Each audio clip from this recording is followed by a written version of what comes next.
They say some children are born under lucky stars. But what of the child born under the noose?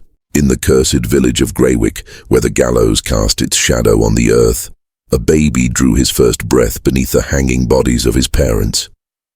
Marked from birth as an omen, hated, feared, and left to die, this child would one day rise against the very man who stole everything from him.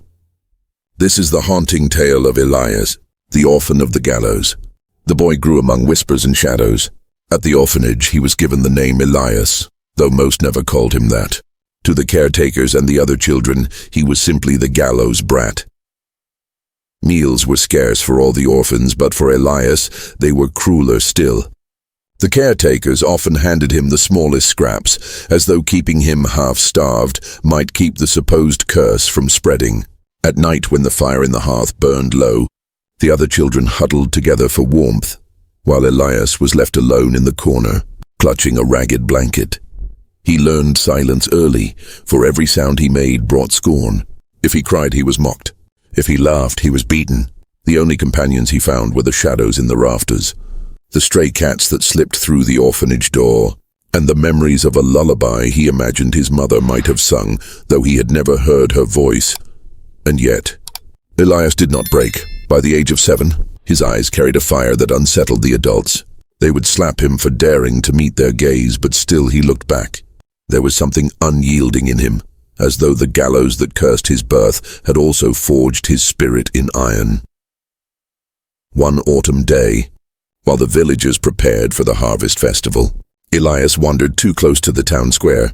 Children from good families played in the open, chasing one another with wooden swords, their laughter ringing in the air. Elias stood at the edge, watching. "Look," one of the boys shouted, pointing. "It's the gallows child." The laughter turned sharp, cruel. They circled him like hunters around prey, chanting insults. One boy shoved him, another spat at his feet. Elias said nothing, only clenched his fists until one struck him across the face.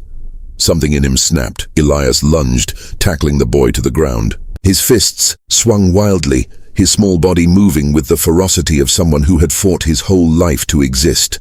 The other children screamed, calling for their parents. By the time the adults pulled him away, blood streaked across his knuckles, and the other boy's nose was broken.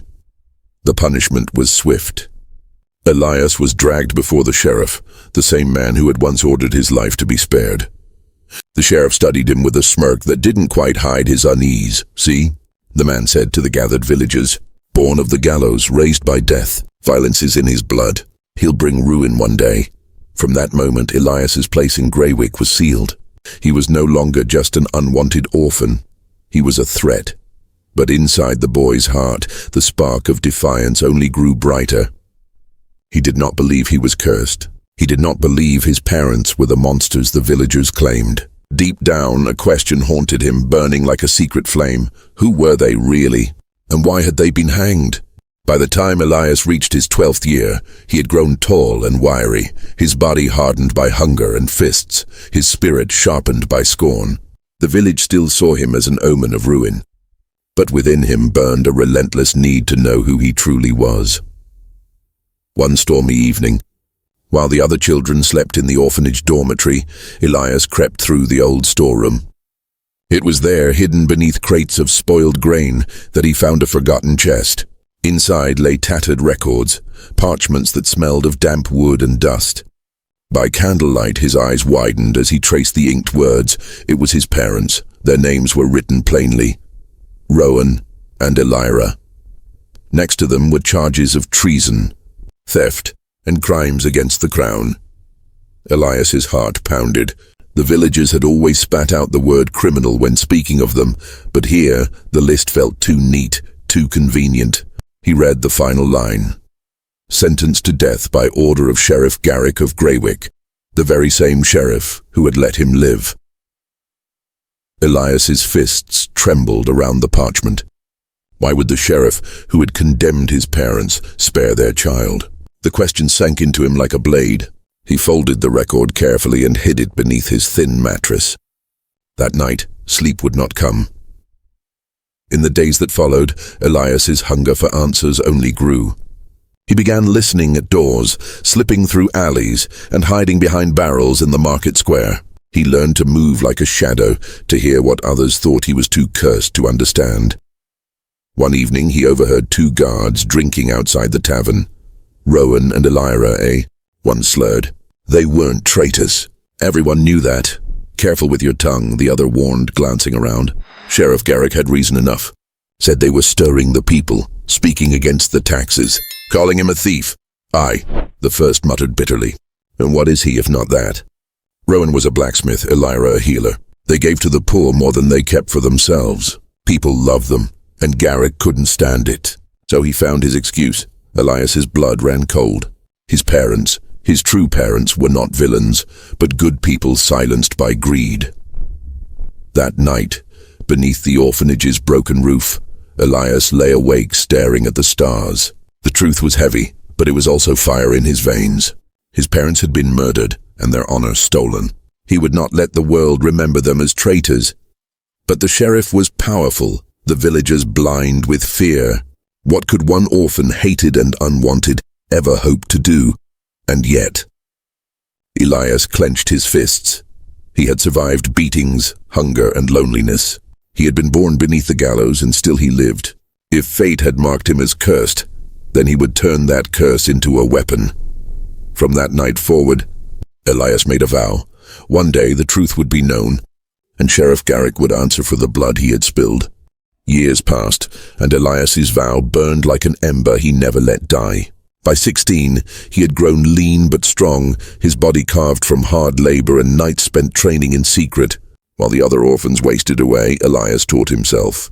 He watched the blacksmith at his forge, memorizing how steel bent under heat. He lingered near the guards when they sparred, mimicking their stances later with a wooden stick. What he lacked in teachers, he made up for with hunger. Still, survival in Greywick was never easy. The villagers never forgot his curse-born reputation. Doors shut when he walked past, whispers followed his steps, and stones sometimes found his back. But Elias had learned not to flinch. Each insult hardened him. Each beating made him rise again. One night, as he sat by the river outside town, sharpening a rusty knife he had scavenged, a figure approached. It was an old man, stooped with age, carrying a lantern. Elias braced himself, expecting the usual scorn. Instead, the man sat beside him. "You look like your father," he said quietly. Elias's heart thudded. "You knew him?" The man nodded. His name was Thorn, once a soldier who had fought beside Rowan in younger days. Thorn spoke slowly with the weight of memory. "Your father was no traitor. He stood against Sheriff Garrick when no one else dared. Spoke out when Garrick taxed the poor to fatten his purse. Your mother healed the sick who couldn't pay. They gave hope. That's why Garrick killed them." The words cut deep, yet they lit something inside Elias, a confirmation of the truth he had long suspected. Thorn leaned closer, his voice dropping. "If you mean to carry their fight, you'll need more than anger. You'll need patience, skill, allies. I can teach you." And so, beneath the veil of night, Elias began his true training. Thorn showed him how to wield a blade, how to move unseen, how to listen not just with ears but with silence. For the first time in his life, Elias was not alone, yet danger grew with him. The sheriff's men began to notice his presence more often, watching him with suspicion. One evening in the marketplace, Elias caught a guard staring too long, muttering to another. Rumors had begun to spread. The Gallows brat was no longer just a cursed orphan, he was becoming a threat. Elias felt the noose of fate tightening, but instead of fear, he felt resolve. "I was born under the gallows," he told Thorn one night, gripping the hilt of the wooden sword they trained with. "But I won't die there, not like my parents. Garrick thinks the rope ended their story. He's wrong. It begins with me." Thorn studied him for a long moment before nodding. "Then boy, be ready. Because when you rise against men like Garrick, the whole world will try to drag you back down." And so the orphan of the gallows sharpened himself into a blade, preparing for the reckoning to come. By the time Elias turned 18, Greywick had changed, but not for the better. Sheriff Garrick's grip had only tightened. Taxes bled the poor, the hungry filled the streets, and fear silenced the village. Yet whispers had begun to spread of a shadow moving against him. An orphan who fought in the dark, who stole back food, who carved symbols of defiance into Garrick's banners. That shadow was Elias. With Thorn's training and his own burning resolve, Elias became more than the cursed child. He became a symbol. The very name Gallows Orphan that once spat poison now carried weight. Some villagers still turned their faces away, but others began leaving bread at his hidden shelter or passing him warnings when guards prowled nearby. Slowly, quietly, he was no longer alone, but Garrick was not a man to tolerate rebellion. One winter's night, Elias returned from a raid on the sheriff's storehouses to find the orphanage in flames. Screams tore the air as the children inside cried for help. Garrick's soldiers stood watch, sneering, letting it burn. Elias did not hesitate. He charged through the fire, pulling the little ones from the smoke, ignoring the burns that seared his arms. When at last the flames devoured the roof, he stumbled out, carrying the youngest in his arms. Behind him, the orphanage, the only home he had ever known, cruel though it was, collapsed into ash, and there stood Sheriff Garrick, surrounded by guards. His grin was cruel.